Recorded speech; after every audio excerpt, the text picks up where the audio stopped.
Gloire à Dieu. Les enfants ont fini de prêcher. Ils ont tout dit. Donc normalement, il n'y a rien à ajouter. On va rentrer dans peu de temps dans un temps de prière. Et donc on va donner des pistes juste pour prier. Et j'étais, puisque le temps est parti, normalement il devait y avoir une prédication suivie d'un temps de prière, mais le temps est parti. Si je veux faire comme cela avait été établi, on va déborder. Et comme le temps était parti, j'avais voulu surseoir ce que le Seigneur m'avait mis sur le cœur au départ. Mais j'ai eu la confirmation. Donc je vais faire ce que le Seigneur a mis sur mon cœur.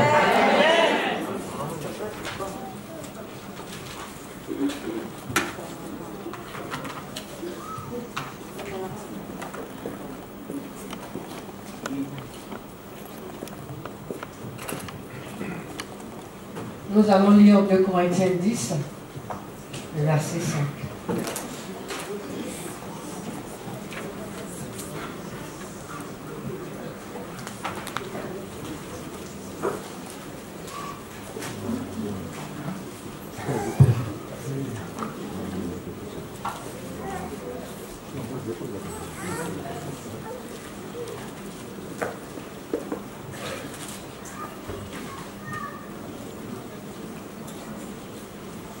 Je fais la lecture. Nous renversons les raisonnements et toute hauteur qui s'élève contre la connaissance de Dieu, et nous amenons toute pensée captive à l'obéissance de Christ. Tout le monde a suivi? Tout le monde a compris? Parce qu'on va prier. Nous renversons. Qu'est-ce que nous renversons?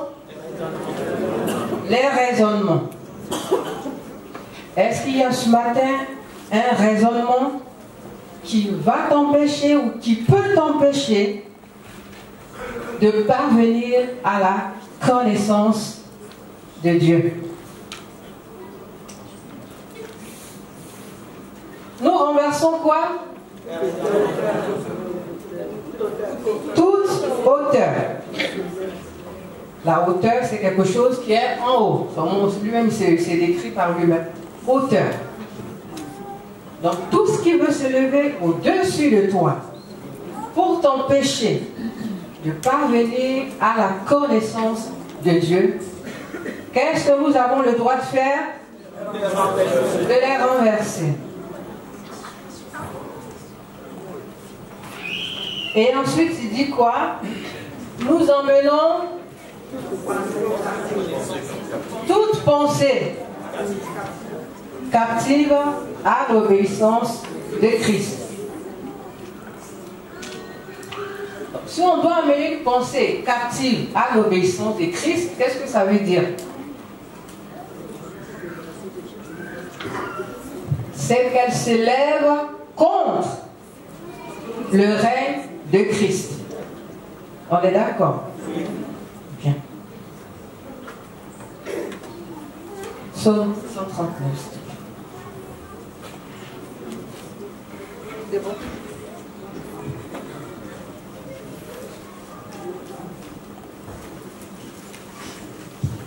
Je fais la lecture comme ça. Tu sais quand je m'assieds et quand je me lève. Tu pénètres de loin ma pensée. Tu sais quand je marche et quand je me couche. Et tu pénètres toutes mes voies. Car la parole n'est pas sur ma langue que déjà, ô Éternel, tu la connais entièrement. Verset 7. tu m'entoures par derrière et par devant et tu mets ta main sur moi. Nous allons nous lever pour prier. Tu vas demander au Seigneur. Nous voulons remercier le pasteur et son conseil qui me donne ce matin l'occasion de partager quelques pensées avec vous. Et après, nous allons prier. Merci également aux monitrices qui me donnent cette opportunité de pouvoir intervenir à l'occasion de la journée des enfants. Genèse 1, notre premier test. Nous avons 4 tests.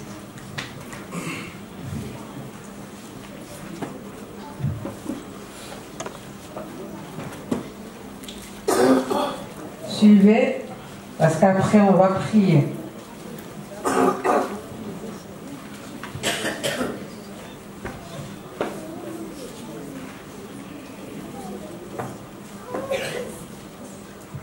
Genèse 1,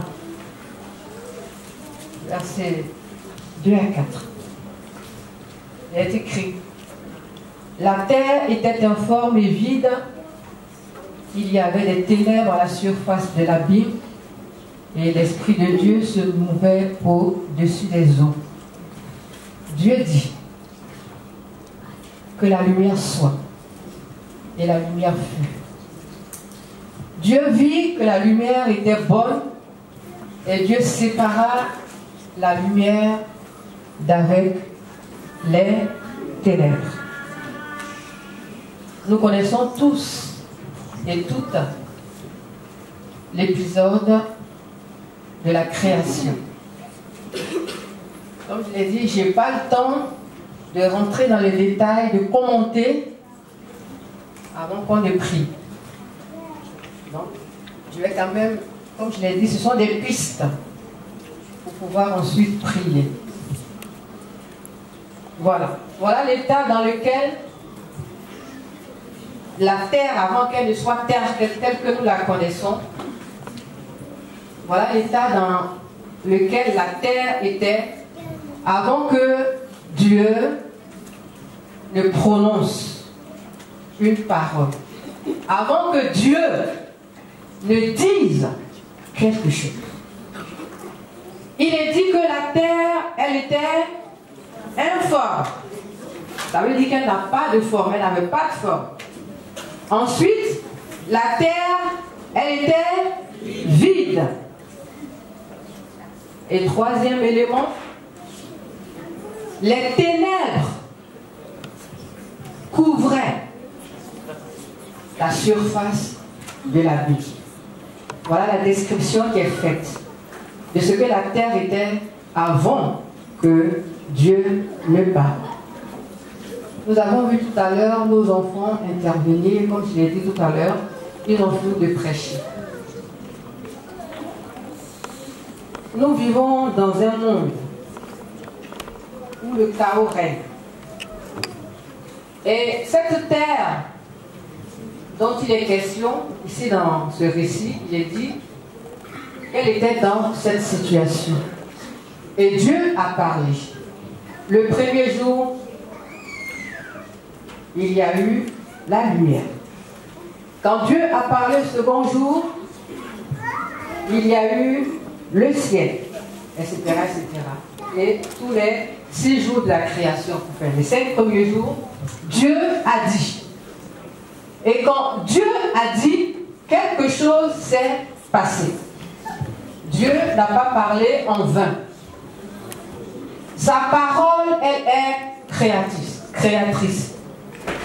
De la même manière que la terre se trouvait dans cet état, notre vie ressemblait à cette terre avant que Dieu ne crée, avant que Dieu ne parle, avant que Dieu ne redresse le chaos qui régnait. Quand je regarde à ma vie, quand tu regardes à ta vie, et que tu regardes quelque part qu'il semble y avoir dans un domaine particulier ou dans ta vie personnelle, dans la famille, même dans la société, qu'il y a un chaos, ce matin, reviens à celui qui peut parler sur ta vie.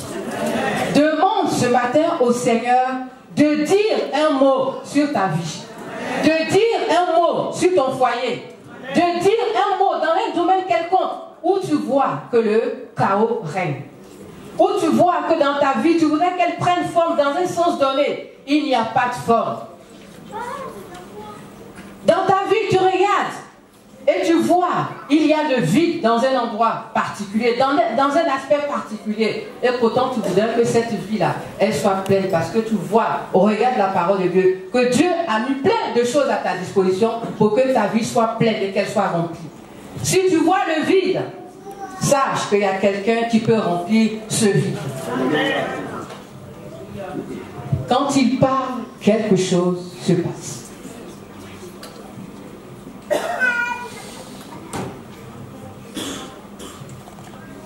Il a parlé le premier jour, le deuxième jour, le troisième jour, le quatrième jour, le cinquième jour, le sixième jour. Il a dit quelque chose.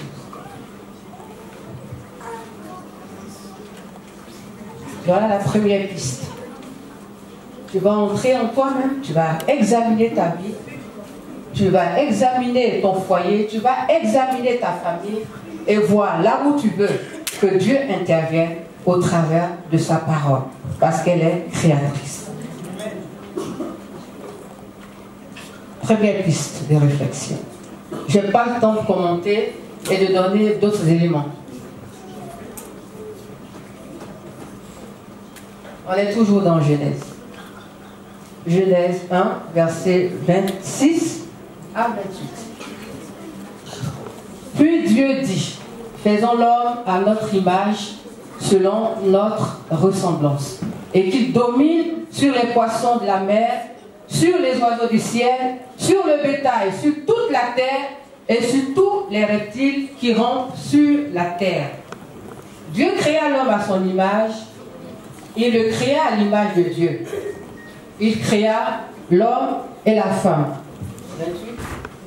Dieu les bénit et Dieu leur dit, soyez féconds, multipliez, remplissez la terre et la sujettissez. Et dominez sur les poissons de la mer, sur les oiseaux du ciel et sur tout animal qui se meut sur la terre.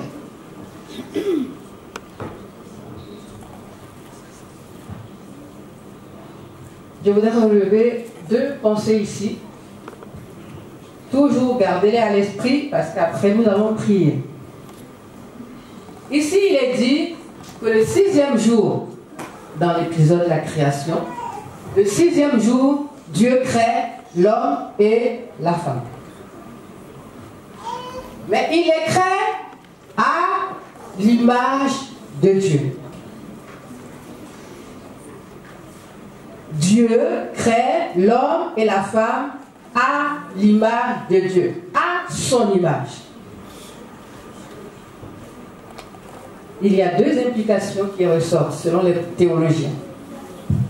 La première pensée, Dieu a créé l'homme, Dieu a créé la femme, capable de le représenter. Cela veut dire beaucoup de choses.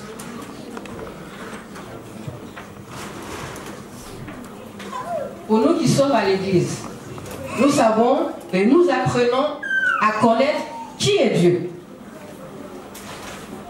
Pour les gens qui sont dans le monde, ils ne savent pas qui est Dieu.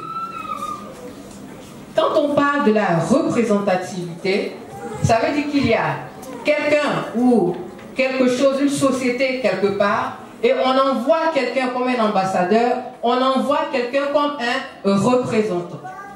Et c'est cette personne, c'est au travers de cette personne, c'est à travers les actions de cette personne qu'on sait la personne qui l'a mandaté. N'est-ce pas? Donc, si Dieu dit qu'il nous a créés à son image, et donc il nous a donné la capacité de le représenter, il attend que nous puissions le représenter. Première implication du fait que nous ayons été créés à l'image de Dieu. Deuxième implication. Dieu a donné à l'homme et à la femme la capacité de se repentir. Voici les deux implications qui découlent du fait que nous ayons été créés à l'image de Dieu. Et nous allons voir que lorsque cette image a été attaquée au verset 3 de la Genèse, quand Satan est venu tenter par la séduction l'homme et la femme qui sont tombés dans le péché, c'était pour enlever, pour dénaturer cette image de Dieu en nous, afin de nous rendre incapables de représenter Dieu, et donc incapables, avec la racine du mal, de pouvoir nous repentir. Mais nous allons voir que Dieu fait quelque chose. Dieu, après le péché d'Adam et Ève, il va tuer un animal. Et la Bible dit qu'il va revêtir l'homme et la femme de la peau de l'animal. Le premier sacrifice de l'humanité venait d'être fait. Et ce sacrifice présageait celui que Christ allait venir accomplir à la croix de Golgotha.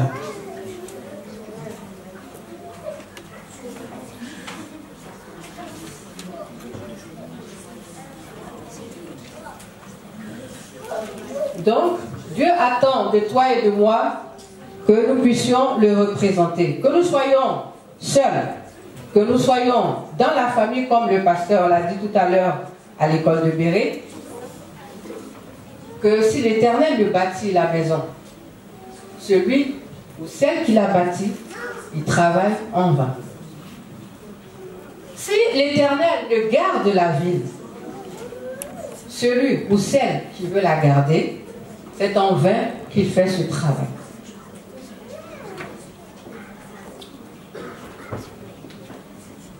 Nous allons lire Exode 19, verset 6, verset 5 et verset 6.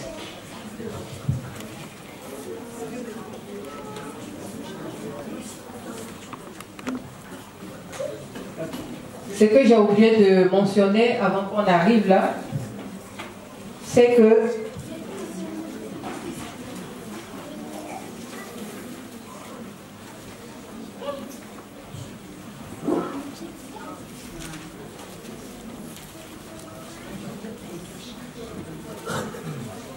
Dieu veut établir une alliance entre lui et chaque être humain, entre lui et une famille donnée, entre lui donc et une société. Donc Dieu a ce projet. Voilà pourquoi nous arrivons donc au chapitre 19 d'Exode.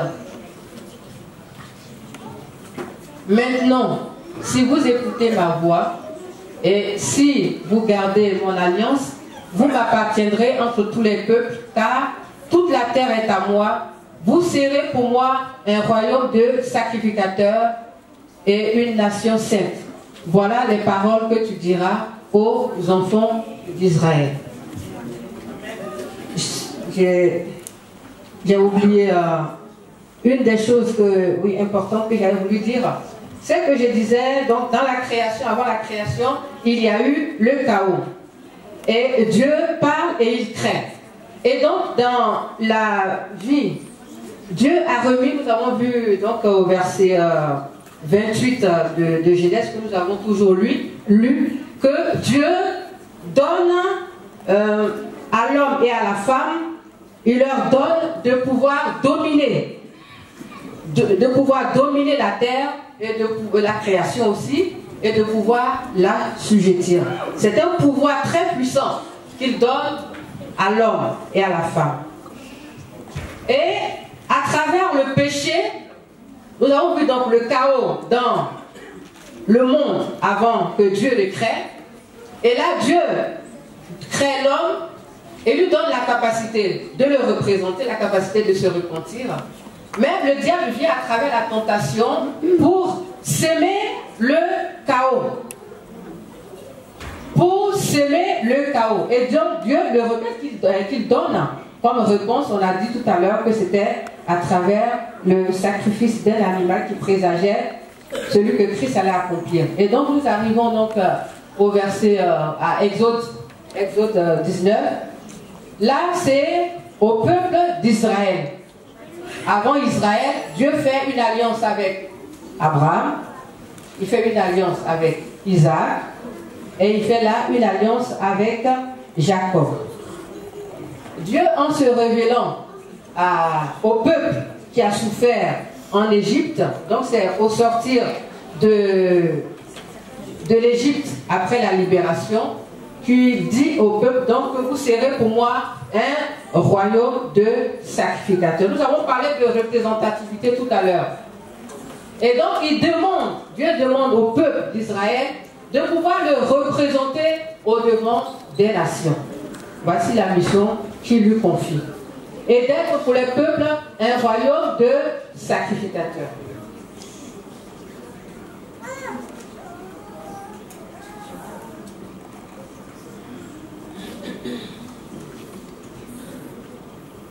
Il y a un système, un roi qui s'est levé et qui voulait aussi semer le chaos donc, dans la vie de ce peuple. C'est Pharaon par son système. Il a assujetti le peuple d'Israël, il l'a dominé en lui imposant les travaux en Égypte. Et Dieu a déclaré cette parole. Il a dit à Moïse de dire à Pharaon de laisser aller son peuple. Dieu dit à Pharaon, Dieu dit à Moïse de dire à Pharaon qui voulait le maintenir dans le chaos, dans l'esclavage, de le laisser partir. Et quand nous lisons donc Exode, nous voyons tous les miracles, toutes les plaies qui ont frappé l'Égypte avant que Pharaon ne soit obligé de libérer le peuple de Dieu. Et dans les situations qui peuvent nous accabler, dans les situations qui cherchent à nous dominer pour établir le chaos, le Seigneur donne cette parole de laisser partir son peuple. Il donne ordre de libérer. Et nous avons donc cette parole encore qui est prononcée. Et en terminant par le texte de Matthieu, chapitre 25, comme je disais, ce que Dieu attend de l'homme, c'est qu'il puisse le représenter. L'homme seul, la femme seule, mais dans un foyer, dans une famille, dans un couple, je n'ai pas eu le temps de rentrer, comme j'ai dit, je n'avais pas l'intention de prêcher, parce que ça allait prendre le temps dans le développement, mais je donne juste des pistes. Quand Dieu demande de faire quelque chose, donne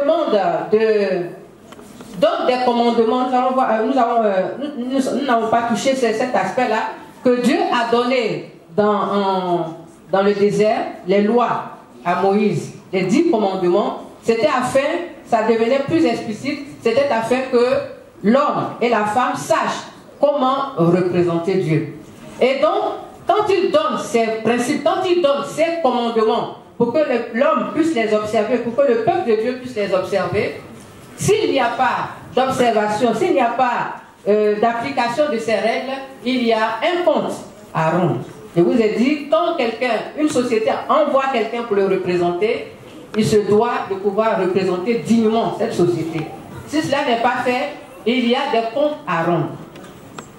Il y a des aspects que je n'ai pas touchés, sachant que si Dieu nous confie des enfants, si Dieu nous demande, il nous confie des enfants. Tout à l'heure, on a vu que les enfants étaient un héritage. C'est un héritage qu'il nous a donné. Si Dieu nous a donné des enfants qu'il faut élever dans la connaissance du Seigneur, nous avons des comptes à rendre. Dans ce que Dieu attend des enfants dans Deutéronome, nous allons le lire, je ne vous l'ai pas donné. Deutéronome 6, verset 7. Pour être plus explicite. Deutéronome 6, verset 7. Tu les inculqueras à tes enfants et tu en parleras quand tu seras dans ta maison, quand tu iras en voyage, quand tu te coucheras et quand tu te lèveras. Voici de quelle manière dans la famille, ce que Dieu attend que les parents que nous sommes fassions à l'égard de nos enfants. Les enfants qui nous a confiés pour toucher à l'aspect, puisque nous sommes dans le concret, le jour de la journée des enfants. Ce que Dieu attend de nous, c'est que nous puissions inculquer quoi? Sa parole.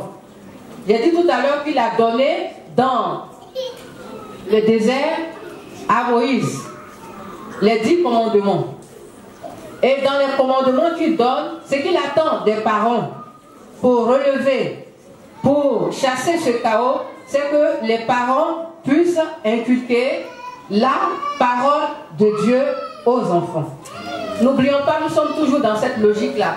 Il y a le chaos, Dieu crée au travers de sa parole. L'homme qu'il a créé pour pouvoir le représenter, lorsqu'il a désobéi au Seigneur, le Seigneur accomplit un sacrifice pour pouvoir le relever dans la position initiale. Et là, on voit à travers le peuple que Dieu donne quoi? Sa parole dans la famille. Dieu donne sa parole pour relever le chaos qui peut régner, qui peut vouloir régner dans la famille en question. Donc, Dieu demande aux parents de pouvoir inculquer sa parole aux enfants. Dieu leur demande d'être des modèles.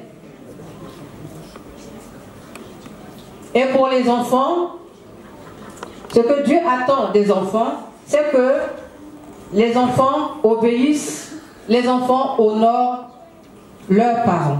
Et tout ceci est basé sur la parole de Dieu. Si ces choses ne sont pas respectées, le chaos règne. Et après, on est étonné de voir que Dieu n'intervient pas dans nos maisons, que Dieu n'intervient pas dans les situations qui prévalent dans nos maisons ou dans le travail ou dans la santé ou dans les finances ou dans les études. Ce qui peut combler, ce qui peut faire, ce qui peut anéantir le chaos, c'est l'observation de la parole. Cette parole que Dieu a utilisée pour créer, c'est cette parole qui nous donne, et c'est sur la base de cette parole que nous sommes appelés à marcher. Si nous mettons à côté des principes que Dieu a établis, le chaos régnera. Or, nous avons dit que Dieu nous a créés pour pouvoir le représenter. Dieu nous a créés pour pouvoir le représenter. C'est pour cela qu'il se révèle à nous. En tant que personne, en tant que famille, en tant qu'Église, ce que Dieu attend de nous, c'est que nous puissions le représenter. Et pour pouvoir le représenter, nous avons besoin d'appliquer sa parole à nos vies. Si nous appliquons sa parole à nos vies, si nous appliquons sa parole à notre être, alors cette parole, elle pourra créer, lorsque nous nous appuyons sur la parole de Dieu pour l'invoquer. Parce qu'avant d'invoquer le Seigneur, nous allons dire, Seigneur, tu as dit. N'est-ce pas? D'habitude, quand nous prions, c'est ce que nous disons. Seigneur, voici ce que tu as dit. Donc, je demande à Dieu, d'après ce qu'il a dit. N'est-ce pas? Mais, Dieu se sert de sa parole pour opérer. Puisqu'il est fidèle à sa parole, puisqu'il est un Dieu créateur, c'est cette parole-là qu'il va utiliser pour que la vie revienne dans le chaos qui peut se retrouver dans toutes les situations que nous pouvons connaître.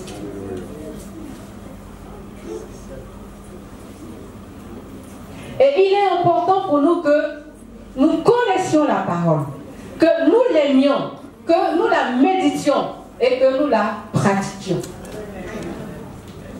Sinon, il n'y aura pas de vie en nous.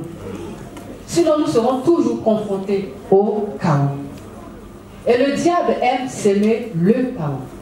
À travers la désobéissance, pourtant Dieu a dit à Adam, tu domineras.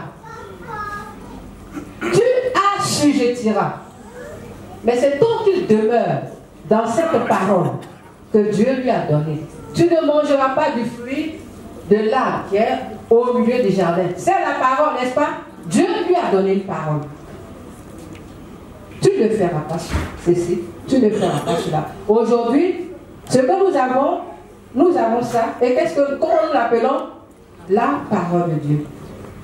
Ce que j'ai voulu relever ce matin, parce que je n'ai pas respecté ce que j'avais préparé, c'est de nous faire comprendre que si nous voulons rétablir l'ordre dans quelque domaine que ce soit dans notre vie, c'est la parole de Dieu qui donne vie.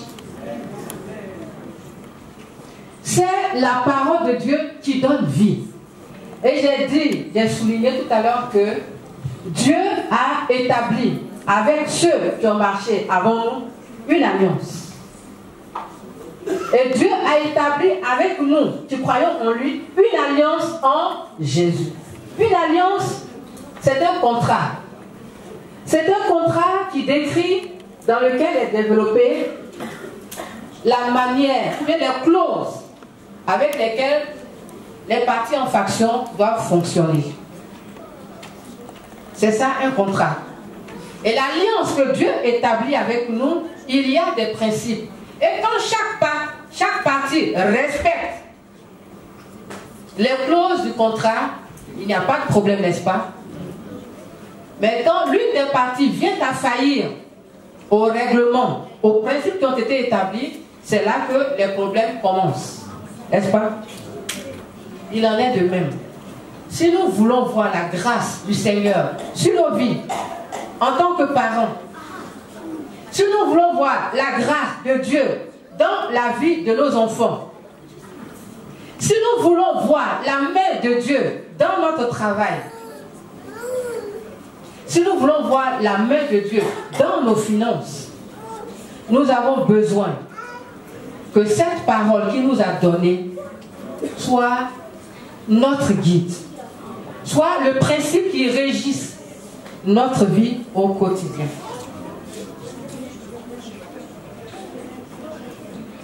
Quand on ne le fait pas, nous déclenchons le chaos.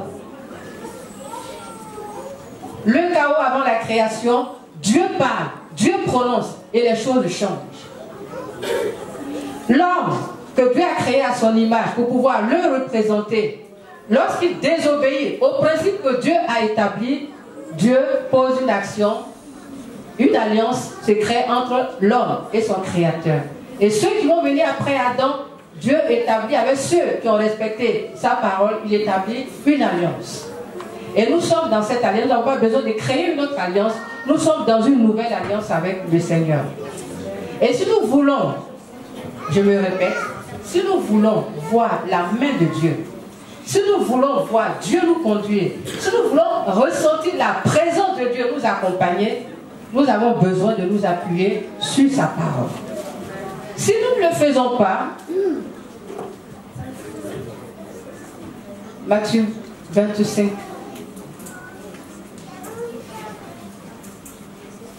« 19, je crois. Je l'ai donné. Longtemps après, le maître de ses serviteurs revint et leur fit rendre compte. Ce que je voudrais dire, c'est que souvent, en tant que parents, nous pensons que notre responsabilité se limite au fait. En fait, je veux dire, dans la manière dont nous mettons les priorités, souvent, et c'est bien, nous pensons que notre responsabilité se limite au fait que nous devons nourrir nos enfants. Nous devons les habiller. Nous devons les soigner quand ils sont malades. Nous devons les scolariser. Ceci est bien.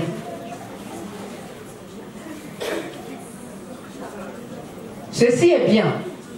Mais ce que le Seigneur attend de nous, en nous confiant les enfants qu'il nous a donnés, c'est de les emmener eux aussi à représenter Dieu là où ils se trouvent, avec leurs amis, quand ils sont seuls, avec leurs enseignants.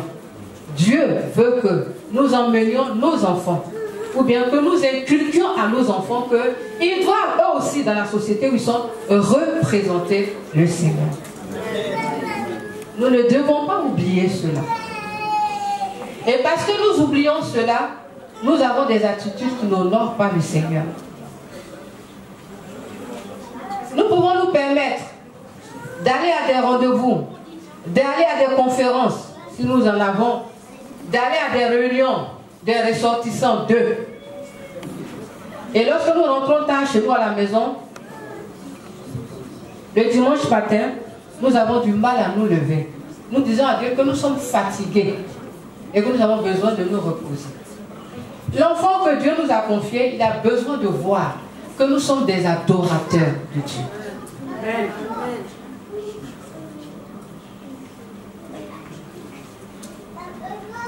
Quel que soit ce que j'ai pu faire, mon dimanche appartient au Seigneur. Dans la loi que Dieu a donnée, je n'ai pas voulu lire, je n'ai pas voulu, comme je l'ai dit, rentrer dans les détails. Il y a question du sabbat. Il dit, tu travailleras combien de jours? 6 jours.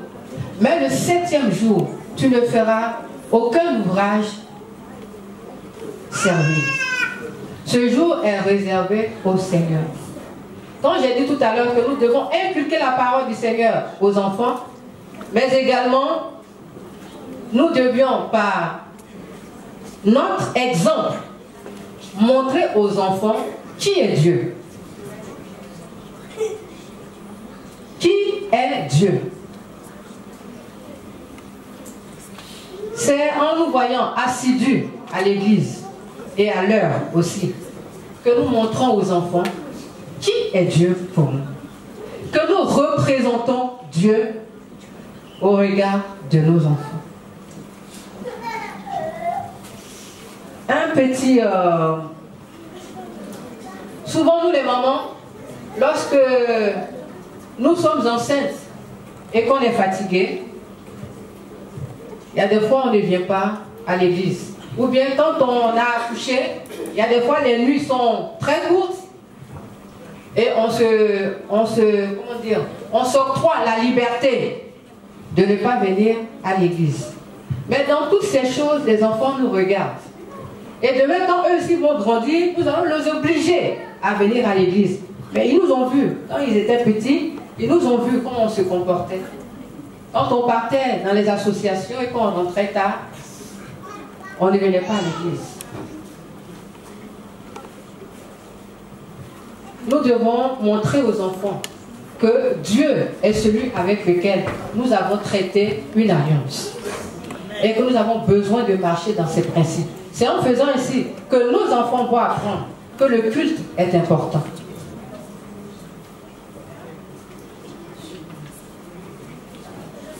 Et donc nous devons comprendre que nous avons des comptes à rendre à Dieu. Je le dis là maintenant afin que nous puissions prendre conscience que lorsque nous allons nous présenter devant le Seigneur, il va nous demander ce que nous avons fait des enfants qu'il nous a confiés. Pour le moment, comme nous sommes ici, bas, ce sont des choses qui paraissent secondaires. Mais laissez-moi vous dire, autant il est important que nous bataillons pour entrer dans le ciel, c'est de cette même manière que le Seigneur voudrait voir nos enfants se lever et être un royaume de sacrificateurs. Et il nous incombe de leur montrer comment il faut marcher avec Dieu, en honorant le Seigneur dans nos propres maisons, dans notre conduite. Nous allons rendre des comptes à Dieu pour les enfants qu'il nous a confiés. Est-ce que vous le savez? Ce n'est pas le tout de le savoir. Hein? Quand tu sais qu'on t'a remis un truc comme ça, et que tu dois rendre compte de la manière dont tu l'as géré, est-ce que tu le déposes n'importe où? Est-ce que tu fais n'importe ce que tu veux? Non. Tu en prends soin parce que tu vas rendre compte. Souvent, nous pensons que ce sont nos enfants. Le souffle que nous avons appartient au Seigneur. Le travail que nous avons appartient au Seigneur. Nous l'avons souvent répété ici, je n'ai pas envie de revenir là-dessus. Mais je voudrais ce matin que nous comprenions que nous allons rendre compte à Dieu pour chacun de ces enfants-là qui sont là, dans nos maisons. Et nous avons besoin donc de prier pour les recommander chaque jour au Seigneur. Afin que le chaos dans le monde où nous sommes, je vous ai dit que au temps de Pharaon, il y a un système qui a été mis sur pied pour le contrôle du peuple. Je n'ai pas eu le temps de le toucher, l'aborder. Dans le monde dans lequel nous vivons, il y a des systèmes qui sont mis en place pour retenir nos enfants en arrière. Mais il nous revient de prier et de demander au Seigneur de parler sur la vie de nos enfants afin que le chaos ne les atteigne pas. Je vous ai dit que dans la vie d'Adam et d'Ève, le chaos est entré parce qu'ils ont désobéi. Toute désobéissance entraîne le chaos. Et quand on désobéit, c'est par rapport à l'alliance, au terme de l'alliance qui ont été établis et qui existent entre nous et la personne qui a établi l'alliance. Et donc il nous revient de pouvoir nous réveiller, de prendre conscience. Si nous voulons, nous sommes des chrétiens et souvent quand on nous voit vivre, on ne voit pas la différence entre nous et les païens. Parce qu'à un moment donné, nous ouvrons la porte et le chaos est semé. Le chaos est semé. À quelque niveau que ce soit, quand on examine, quand chacun prend la peine d'examiner sa vie, à quelque niveau que ce soit, nous nous rendons compte, on se demande pourquoi ceci est chamboulé dans ma vie, pourquoi ça ne marche pas. Et souvent le terme que nous avons, nous les enfants de Dieu, on parle de blocage, nos termes techniques, blocage, c'est le chaos qui est semé. Mais tu as la possibilité, comme je vous avais dit, Dieu en nous créant à son image, nous a donné la possibilité de le représenter et de pouvoir nous repentir. Tu as la capacité, tu as le pouvoir, en passant par la repentance, d'appeler Dieu pour qu'il puisse rétablir l'ordre dans ta vie, afin que le chaos disparaisse. Donc ce matin, tu vas te lever et tu vas demander à Dieu de parler sur ton chaos. Celui que tu as pu identifier et celui que tu n'as pas encore pu identifier parce que tu n'as pas encore vu vraiment que c'est le chaos qui était en action. Tu vas demander à Dieu de parler sur ta situation, de parler sur ta famille, de parler sur ton époux, de parler sur tes finances. Que Dieu rétablisse, que Dieu crée ce qui a été renversé, que Dieu crée ce qui a été chamboulé, que Dieu rétablisse l'ordre dans ta vie. Et tu dois prendre conscience que tu dois rendre un jour compte à Dieu pour chacun de ses enfants. Et si donc tu dois rendre compte, tu dois changer ta façon de voir tes enfants. La même manière dont nous courons pour chercher l'argent, pour pouvoir nous en sortir, si nous avions cette même hardiesse, cette même soif de voir nos enfants marcher dans les traces du Seigneur, le Seigneur serait content et il exaucerait nos prières. Dès que tu ouvres la bouche, le Seigneur répond. Donc reconnais là où le chaos a été semé. Donc il existe Internet, il existe les films, il existe plein de choses qui les distraient et qui peuvent les emmener à dévier des principes que Dieu a établis. Les principes de Pharaon sont toujours présents. Retenir le mari, retenir la femme, empêcher. Mais Dieu a dit, tu laisseras aller mon peuple. Mais à toi, femme, à toi, homme, père de famille, Dieu dit, laissez venir à moi les petits-enfants et ne les empêchez pas. Car le royaume des cieux est pour ceux qui leur ressemblent. Il faut réfléchir. Demande à Dieu tout à l'heure, en sortant d'ici, à partir d'ici, demande au Seigneur, qu'est-ce que tu as fait jusqu'ici qui a empêché ton enfant de venir au Seigneur? Il faut demander au Seigneur. Tu te réponds d'accord pour tout ce que tu as fait jusqu'à présent, mais demande au Seigneur en quoi ta conduite, en quoi tes paroles ont pu empêcher ton enfant de venir. Le Seigneur a lancé l'appel, il dit, laissez venir à moi. Comme il a dit à Pharaon, laisse aller mon peuple. Si le système qui gouverne le monde, le Seigneur donne ordre, laisse aller. Pharaon n'a pas pu faire autrement que de laisser aller le peuple en fin de compte. S'il y a quelque chose qui te tient, s'il y a une puissance qui te tient, le Seigneur donne ordre, il parle, laisse aller. Et cette puissance n'a pas pouvoir pour pouvoir te retenir. Parce que tu es enfant de Dieu, parce que tu es rentré dans une alliance avec le Seigneur. Maintenant, à toi et à moi, le Seigneur dit, laissez venir à moi les petits-enfants. Laissez venir à moi les enfants que je vous ai confiés. Donc tu dois demander en quoi est-ce que ta conduite, en quoi est-ce que ton comportement, en quoi est-ce que ta parole peut empêcher ton enfant de venir au Seigneur. Et ce matin, comme je l'ai dit, Dieu nous a créés capables de pouvoir le représenter, mais capables de pouvoir nous repentir. Tu vas te repentir de toutes ces actions et tu vas demander au Seigneur, je veux laisser mon enfant venir à toi. Je ne veux pas l'empêcher en tant que parent, en tant qu'une personne qui a autorité, de l'empêcher de venir à toi. Et alors, le Seigneur va rétablir ce qui était renversé. S'il y avait des dissensions, s'il y avait des tensions dans la maison, Dieu va parler sur ta situation et les choses vont se rétablir. Donc nous allons lever et nous allons prier.